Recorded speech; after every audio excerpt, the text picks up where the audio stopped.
Hello, this is Timo Kotipelto from Stratovarius. Yes.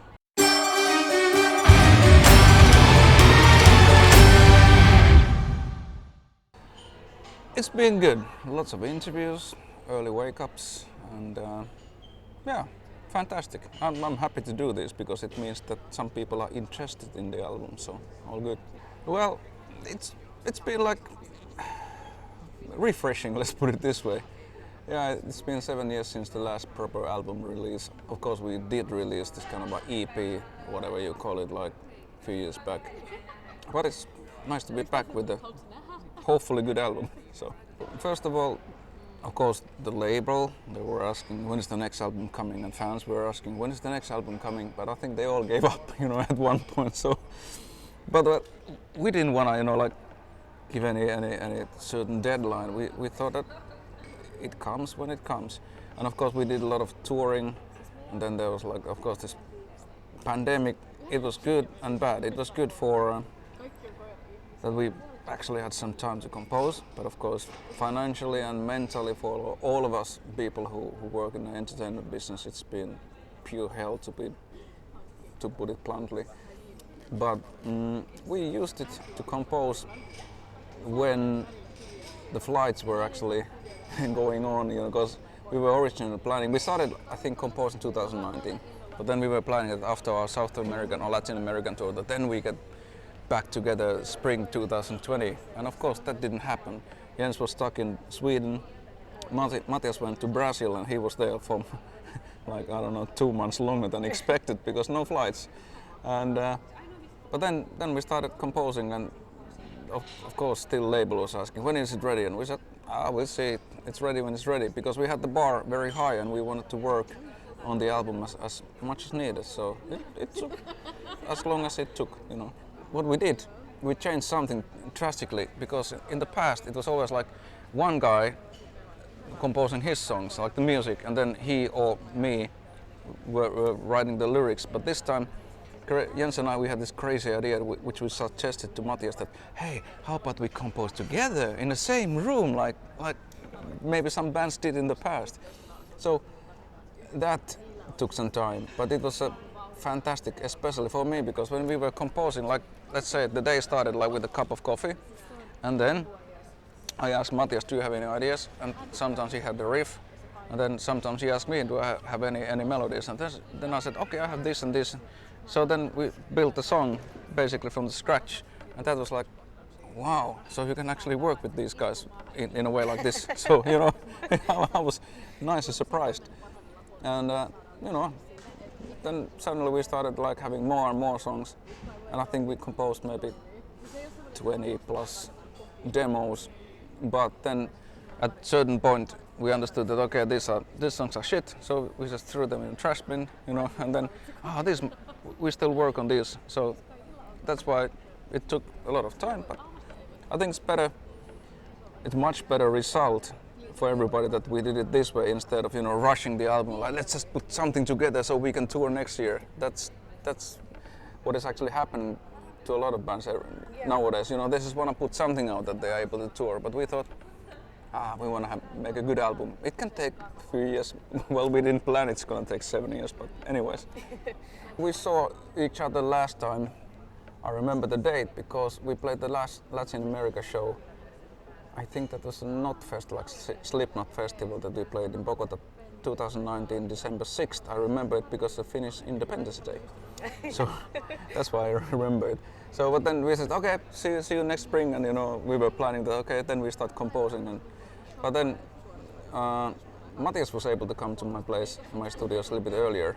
But then still Jens was unable to come as early as we planned. But then finally when everybody came together, then we were like, okay, but let's see how it works, But it's nice always to see your friends. But I would say that you can actually hear it on the album. At least I hear it, because this album it has more energy, and it sounds fresh. I'm not saying that the past 3 albums they've been shit. That's not what I'm saying. But I think this is just much better. It has more energy, and it's like. But maybe we were also angry about the situation, pandemic or whatever. Of course, everything is affecting you when you're writing, especially lyrics. So, but you know, I think it's just better. I think there's like first track Survive, it's about one person's hell and surviving. Then there's World on Fire, which is about global warming, and I think, of course, there are also natural themes, but it's not a theme album, and these are only the only songs about how humankind is surviving or one person is surviving. Then there's a song about like Before the Fall, which is about how to say it, like, okay, I say straight about narcissistic, egocentric assholes who are like leading their countries or companies without caring about other people. And unfortunately, there's quite many of those in the present world.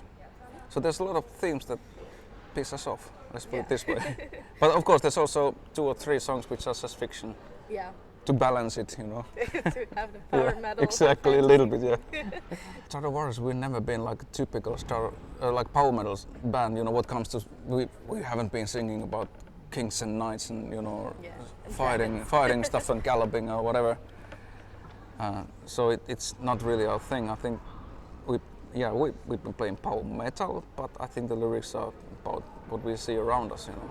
And we don't see knights and kings so often, so, you know. Yeah, in Finland there's only like 4 castles or what, so makes sense. And they're too cold to visit, you know. Yeah, exactly.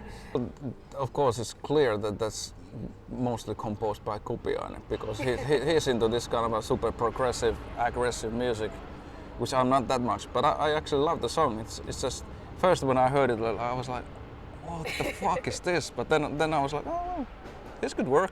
And then we came up with a verse melody and bridge, and then we actually worked quite a lot with that song. And I think it's super difficult, especially for a guitar player and a drummer, to play the song.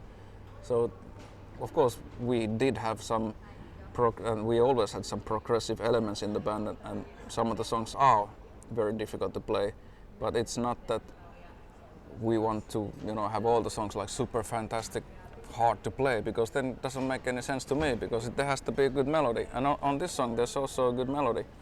But yeah, we also agreed before we started even composing, especially Jens wanted to have like a lot of variety on the album, and we agreed that there should be like space for all kinds of songs. If the song is good, here is your place on the album, so it just happened, you know. I think they were not just good enough. Actually, we ended up combining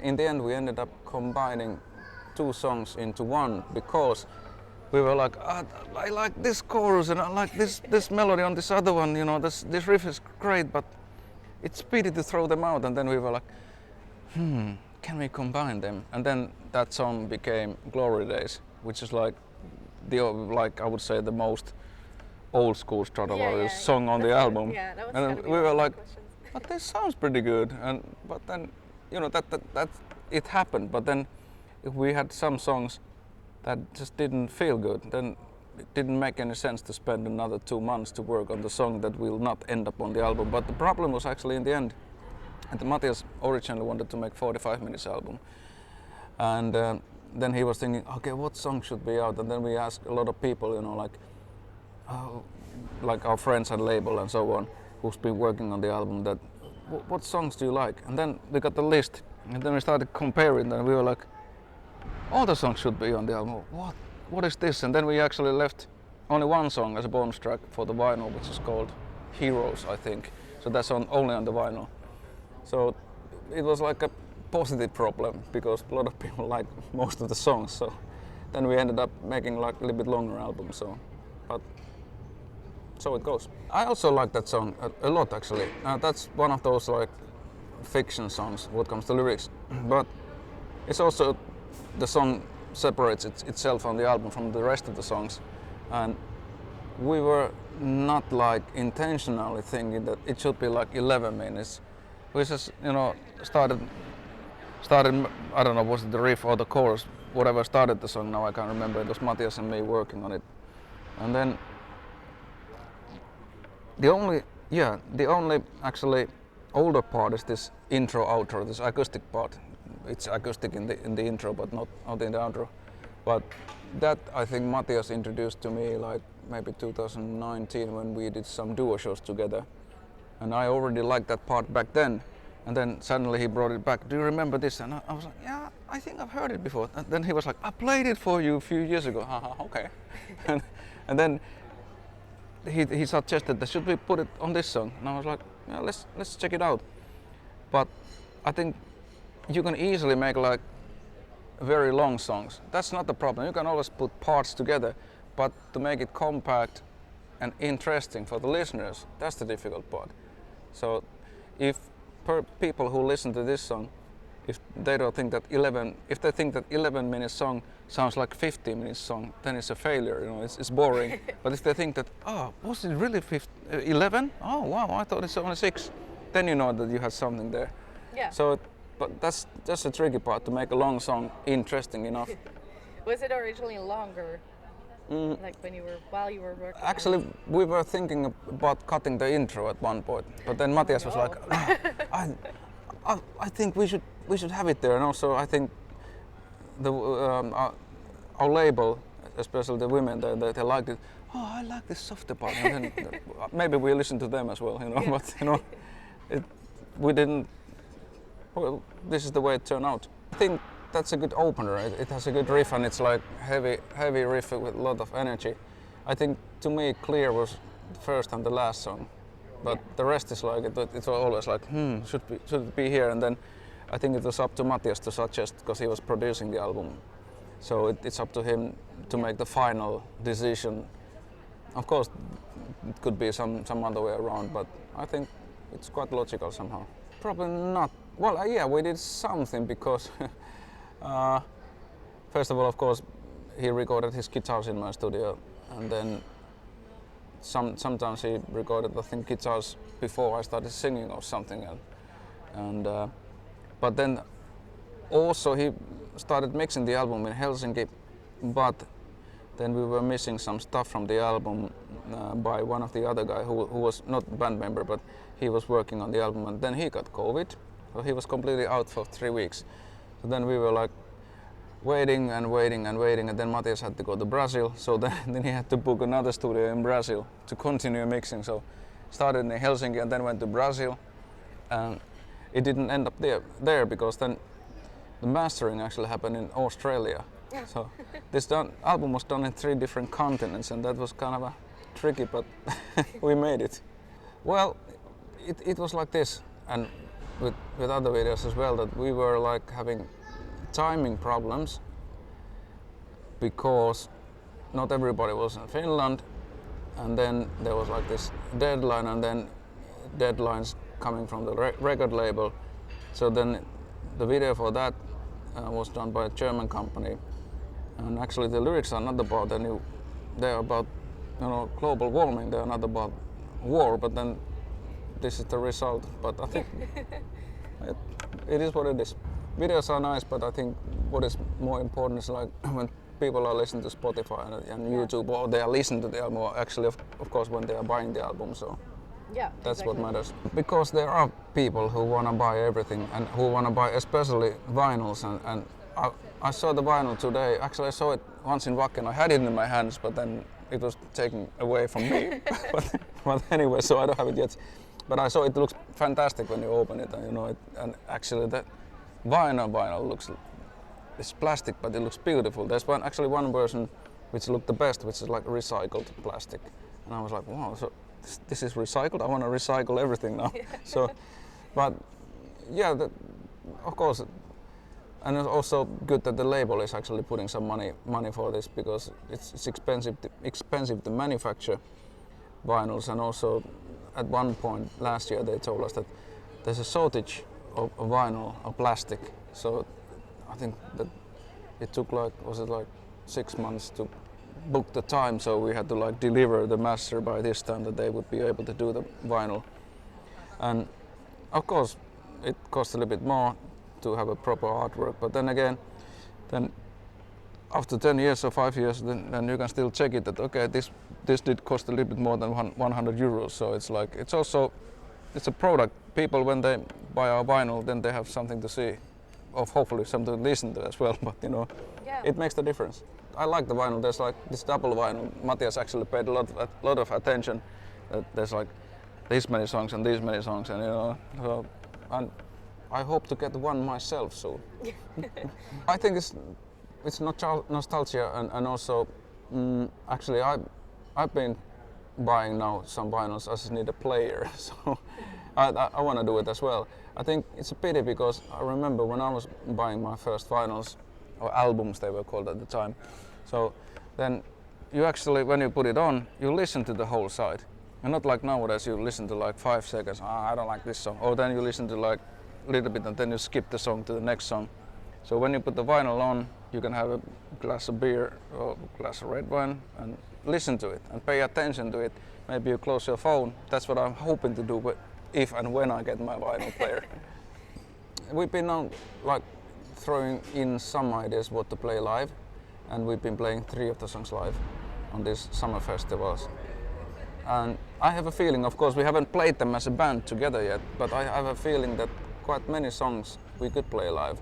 But which ones it will be like internal fight again, you know. I want to play this, I want to play this, and blah blah blah. So let's see. I think we have to decide it kind of soon. First, like proper show will come up. It will start in Helsinki Tavastia, December 11th. Before that, we only have like 2 festivals, so it's a little bit different. Well, we are looking into it, doing and looking for possibilities. But right now, when we're doing the interview, I don't have anything that I can tell you about it because now we have a tour in Finland, like I said, in December, and then the next confirmed tour is April in Latin America. There's now 2 dates announced, and probably more will come soon. But I have a feeling that we will not tour Europe early next year because it's, like I said, it's so complicated now. It's so expensive, and there's so many bands who want to play this autumn and next year. So, but we have some ideas. It could be like maybe just before summer or probably after next summer.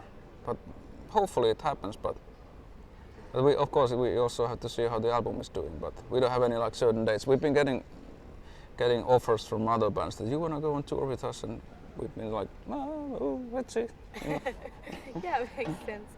The beginning was like, how do you do this thing again? Like the playing the songs, that was the easy part, but then to think about what gear you need and who's gonna take care of what, you know, like all the logistics, that was like, wow.